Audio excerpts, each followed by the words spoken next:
Hello everyone, अमराज। आज की इस वीडियो में हम लोग बात करेंगे एक ऐसे भगवान के बारे में जो अमर नहीं होते। जी हाँ, जो अमर नहीं होते, जिन्हें सुख नहीं होता, जिन्हें आराम नहीं मिलता, जिन्हें चैन नहीं मिलता, जिन्हें समस्याएं ही समस्याएं होती हैं। हम लोग धरती के रियल गॉड के बारे में बात कर रहे हैं, हम लोग फार्मर की बात कर रहे हैं। सो आज की इस वीडियो में हम लोग देखेंगे इंडियन फार्मर के बारे में और इंडियन फार्मर की कंडीशन क्या है इंडिया में अभी। मतलब अगर कंडीशन ख़राब है तो वो कंडीशन का कारण क्या है। इतने ज़्यादा फार्मर सुसाइड क्यों कर रहे हैं, सुसाइड के पीछे का कारण क्या है, और ये सारे चीज़ का सॉल्यूशन भी हम लोग देखने वाले हैं कि गवर्नमेंट को क्या स्टेप लेना चाहिए या फार्मर की किन किन प्रॉब्लम को सॉल्व करना चाहिए और कैसे करना चाहिए, जिससे ये जितने भी प्रॉब्लम है वो एक हद तक सॉल्व हो जाए। So till watching this video it is very helpful for all of you. So अब हम लोग बात कर लेते हैं कि इंडिया में जो फार्मर्स की कंडीशन है वो कैसी है। तो हमने पाया कि इंडिया में जो फार्मर्स की कंडीशन है वो बहुत ही ज़्यादा टेरिएबल है, बहुत ही ज़्यादा डरावना है। वह इसलिए क्योंकि लगभग 80% फार्मर्स के पास 1 हेक्टेयर से भी कम का लैंड है। और आपको यह जानकर बहुत हैरानी होगी कि लगभग हमारे देश की जो 50% आधी आबादी, हमारे देश की जो आधी आबादी है वो एग्रीकल्चर सेक्टर में इंडल्ज है। और पता है जो एग्रीकल्चर सेक्टर का आउटपुट है हमारे जीडीपी में वो मात्र 17% है। मुझे लगता है कि इस पे अच्छे से ध्यान नहीं दिया जा रहा है, क्योंकि जहाँ हमारे देश की आधी आबादी जुड़ी हो, जिस सेक्टर में जुड़ी हो, उसका जो कंट्रीब्यूशन है हमारे जीडीपी में वो लगभग 1/4 से भी कम है। तो इसका मतलब यही हुआ ना कि जो एग्रीकल्चर सेक्टर है वो अपने पूरे पोटेंशियल के साथ काम नहीं कर रहा है, पूरे पोटेंशियल के साथ कंट्रीब्यूट नहीं कर रहा है हमारे जीडीपी को, हमारे इकोनॉमी को। और आए दिन इंडिया में आए दिन जो किसानों की जो सुसाइड की रिपोर्टें आ रही होती हैं वो तो और ही ज़्यादा भयावह है। लोग ऐसी कंडीशनों में बैठकर फार्मर्स के लिए पॉलिसीज़ बनाते हैं उनके प्रॉब्लम को सॉल्व करने के लिए। क्या उन्हें पता है कि फार्मर्स की ओरिजिनल प्रॉब्लम क्या है, एक्चुअली में फार्मर्स क्या चाहते हैं आपसे? नहीं, ये सब तो कुछ नहीं है। अभी भी हमारे देश का जो एग्रीकल्चर सेक्टर है उसमें मनी लेंडर्स बहुत ही ज़्यादा इम्पॉर्टेंट रोल प्ले कर रहा है। हाँ, और ये लोग इतना ज़्यादा इंटरेस्ट चार्ज करते हैं ना कि एक फार्मर अपने कल्टिवेटेड क्रॉप से जितना प्रॉफिट अर्न नहीं कर पाता है, कभी कभी उससे ज़्यादा उन लोग का इंटरेस्ट होता है। तो आप समझ सकते हो यहाँ पे कि उन लोग फार्मर किन स्थिति में होंगे। और दूसरा, और जब कोई नेचुरल डिज़ास्टर की वजह से वो क्रॉप अगर फेल हो गया ना, तब तो फार्मर पूरी तरह से गए ना। शायद इसका जो भार होगा उन्हें अपनी ज़मीन बेचकर या अपनी लैंड को बेचकर चुकाना होगा। सो ये बहुत ही ज़्यादा भयावह एक प्रकार का सिचुएशन क्रिएट हो गया है फार्मर्स में। या तो फार्मर करें क्या अगर उन्हें मतलब कल्टीवेट करना है, अपने क्रॉप को कल्टीवेट करना है अगर तो कहीं ना कहीं से उन्हें पैसा चाहिए ना। अगर गवर्नमेंट उन्हें अच्छे रेट, इंटरेस्ट रेट पर, एक कम इंटरेस्ट रेट पे अच्छे खासा लोन प्रोवाइड कर दे तो इसमें क्या दिक्कत रहेगा? क्या उन्हें ज़रूरत रहेगी मनी लेंडर्स के पास जाने की? जी बिल्कुल नहीं। बट हमारा गवर्नमेंट ऐसा करे तभी ना। अब हम लोग बात कर लेते हैं प्रोडक्टिविटी वर्सेस प्राइस। पता है आप लोग को ये दोनों जो वर्ड है ना, ये दोनों एक दूसरे का अपोजिट है। जब भी एक अच्छा क्रॉप की जो प्रोडक्टिविटी होती है जब अच्छा होती है, तब इसका जो प्राइस होता है ना वो ख़राब होता है। हाँ, ये दोनों एक दूसरे के अपोजिट हैं। और पता है आपको, एक अच्छा रेनफॉल, एक अच्छा प्रोडक्शन और एक अच्छा प्राइस, तीनों एक साथ कभी नहीं आता।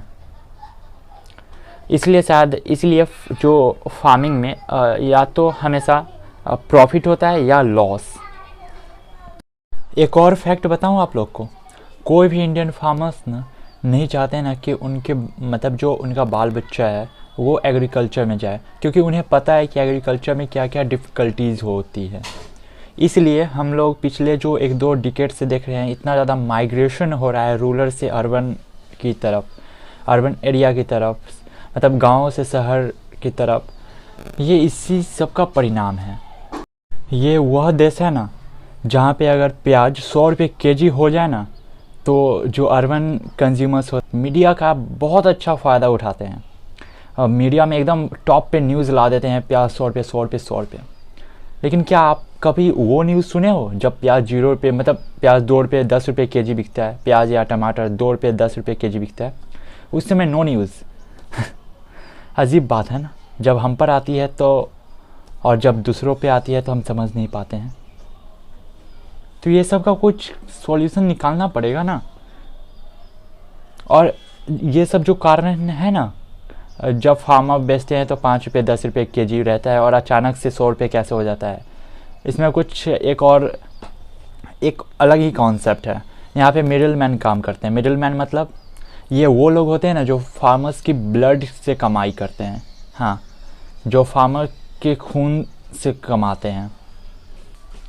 ऐसा बात नहीं है कि यहाँ पे कोई फार्मर की जब इतनी बुरी कंडीशन है तो कोई नहीं देख रहा है, दिखाई देता है, उन लोग को भी दिखाई देता है। बहुत सारी गवर्नमेंट स्कीम्स भी लाती है, पता है, वहाँ से इतना निकलता है स्कीम्स और फार्मर तक आते आते ना इतनी हो जाता है। इसका कारण क्या है? जब इतने सारे डकैतों को पहरा देने के लिए बैठाएंगे हम लोग, तब तो यही कारण होगा ना, और यही परिणाम भी आएगा। तो ये सारे का जिम्मेदार वो लोग नहीं है, हम लोग हैं। हम लोग कुछ नहीं करते हैं ना, हम लोग सिर्फ देखते हैं, बोलते हैं और रह जाते हैं। और ये जब तक ऐसे ही चलता रहेगा तब तक भी कुछ नहीं होने वाला है। हम लोग वही भगवान की पूजा करते रहेंगे, लेकिन जो भगवान हम लोग को अनाज उगा कर देते हैं ना, जिनसे हम लोग का पेट भरता है, उन भगवान के बारे में हम लोग कभी नहीं सोचेंगे। सो अब हम लोग बात कर लेते हैं एक मेजर प्रॉब्लम के बारे में। जी हाँ, reasons for farmers suicide in India, मतलब इंडिया में फार्मर सुसाइड के कारण क्या है, क्यों फार्मर आत्महत्या कर रहे हैं। अगर हम एनसीआरबी एक इंस्टीट्यूशन है जो फार्मर डेथ रिपोर्ट करती है हर एक साल कि इस साल में कितने लोग मरे और इस साल में कितने फार्मर मरे, तो उसके हिसाब से 2014 में करीबन ये 12,360 फार्मर मरे थे और 2015 में 12,602 फार्मर मरे थे, सुसाइड किए थे, आत्महत्या किए थे। और ये डेटा मतलब बढ़ते ही जा रहा था। तो हमारी गवर्नमेंट कितनी अच्छी काम की पता है, 2016 से ये डेटा पब्लिश करना ही बंद कर दी। जी हाँ, 2016 के बाद ये डेटा गायब हो गया था 2-3 सालों के लिए, और उसके बाद एक ही बार आया और उसमें क्या रिपोर्ट दिख रहा है पता है आप लोग को, ये रहा आपकी स्क्रीन के ऊपर।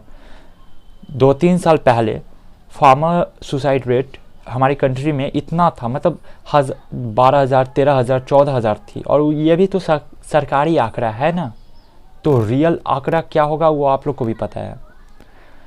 तो सरकारी आंकड़ा ही 2-3 साल पहले इतना चेंज हो गया कि ये आंकड़ा 100 में पहुंच गई। मैं रियली सेटिस्फाई होऊंगा, मुझे भी खुशी होगी अगर ये 0 हो जाए तो, हर एक इंडियंस को खुशी होगी अगर ये आंकड़ा 0 हो जाए तो। लेकिन यहाँ पे आंकड़ा कम कर दिया गया ना। जब रिपोर्ट मांगा गया तो रिपोर्ट था नहीं, तो कुछ भी तो पब्लिश करना था ना, तो कुछ भी पब्लिश कर दिए। ऐसा नहीं है कि मैं अभी किसी को टारगेट कर रहा हूँ या कुछ भी कर रहा हूँ, जो सही है, जो बात था मैं वो बोल रहा हूँ। सो अब हम लोग बात कर लेते हैं मेजर प्रॉब्लम के बारे में। जी हाँ, मेजर प्रॉब्लम क्या है कि रीज़न क्या है फार्मर के सुसाइड के पीछे, मतलब फार्मर, इतने सारे फार्मर सुसाइड क्यों करते हैं हर एक साल। तो पहला जो वेदर और क्लाइमेट इशू है। जी हाँ, और हम सभी को पता है कि आज के समय का जो वेदर है, जो क्लाइमेट है, वो टोटली अनप्रेडिक्टेबल है, उसे हम अनुमान नहीं लगा सकते हैं।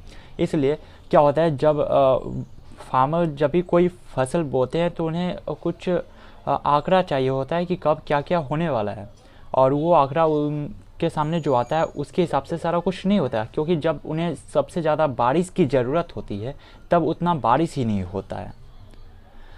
सो फसल ख़राब हो जाती है, और फसल ख़राब हो जाने के बाद वो इतना प्रेशर सह नहीं सकते हैं कि आराम से रहें। सो पहला ये रीज़न है। दूसरा, अनसेटिस्फैक्ट्री रियलाइजेशन ऑफ प्राइजेस, मतलब उनके इच्छा अनुसार उनके फसलों का दाम नहीं मिलता।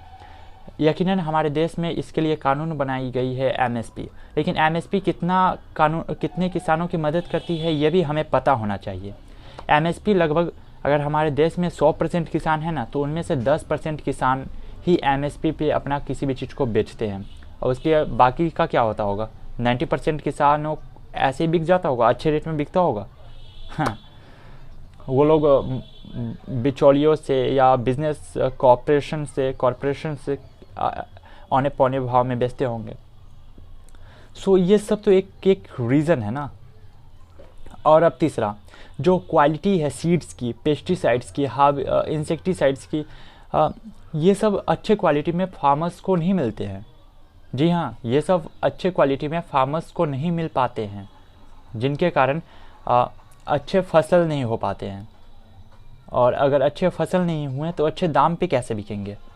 सो अब हम लोग देखते हैं कि गवर्नमेंट क्या हेल्प कर सकती है फार्मर्स की, जो उनका जो उतना ख़राब कंडीशन है उससे वो बाहर निकल सकते हैं। तो गवर्नमेंट यहाँ पे एक अच्छा वाटर रिसोर्सेस और एक अच्छा इरिगेशन फैसिलिटी प्रोवाइड कर सकती है फार्मर को। दूसरा, गवर्नमेंट एक अच्छी क्वालिटी की सीड और एक अच्छा क्वालिटी का फर्टिलाइज़र प्रोवाइड कर सकता है फार्मर्स को। तीसरा, जो गवर्नमेंट है वो एक प्रॉपर स्टोरेज फैसिलिटी प्रोवाइड कर सकता है, जहाँ पे जो फार्मर्स है वो अपनी क्रॉप को अच्छे से स्टोर रखें और वो जगह एकदम साफ़ सफाई हो और अच्छे से वो कीड़े मकोड़े से बचा सकते हो अपनी क्रॉप को।